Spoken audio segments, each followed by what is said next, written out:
एक छोटे से गांव में जहां सूरज की किरणें भी मुश्किल से पहुंच पाती थी, वहां लीला नाम की एक गरीब माँ रहती थी। उसका पति एक गंभीर बीमारी से गुजर गया था और अब उसके कंधे पर 3 छोटे बच्चों की जिम्मेदारी थी। लीला का दिन सूरज उगने से पहले शुरू हो जाता था। वह गांव के बाहर एक खेत में दिहाड़ी मजदूरी करती, जहां उसे बहुत कम पैसे मिलते थे। वह अपनी आधी कमाई से बच्चों के लिए खाना खरीदती और बाकी से घर का खर्च चलाती। अक्सर ऐसा होता कि वह खुद भूखी सो जाती ताकि उसके बच्चे पेट भर खा सके। उसके बच्चों में सबसे छोटी बेटी राधा थी, जिसकी तबीयत अक्सर खराब रहती थी। एक दिन राधा को बहुत तेज बुखार आया। लीला के पास डॉक्टर के पास ले जाने के पैसे नहीं थे।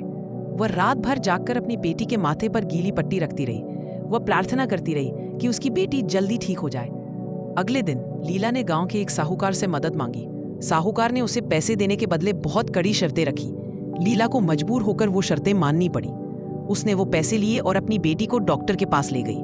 डॉक्टर ने बताया कि अगर वह कुछ देर और करती तो बहुत देर हो जाती। समय बीतता गया। लीला ने हार नहीं मानी। उसने अपनी मेहनत और हिम्मत से अपने बच्चों को पाला। वह कभी स्कूल नहीं गई थी, लेकिन उसने यह सुनिश्चित किया कि उसके बच्चे अच्छी शिक्षा प्राप्त करें।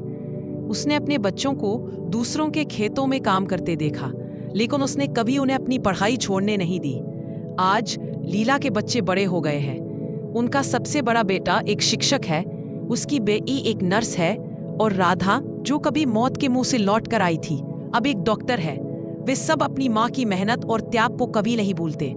लीला अब बूढ़ी हो गई है, लेकिन उसके चेहरे पर संतोष और गर्व की एक अलग ही चमक है।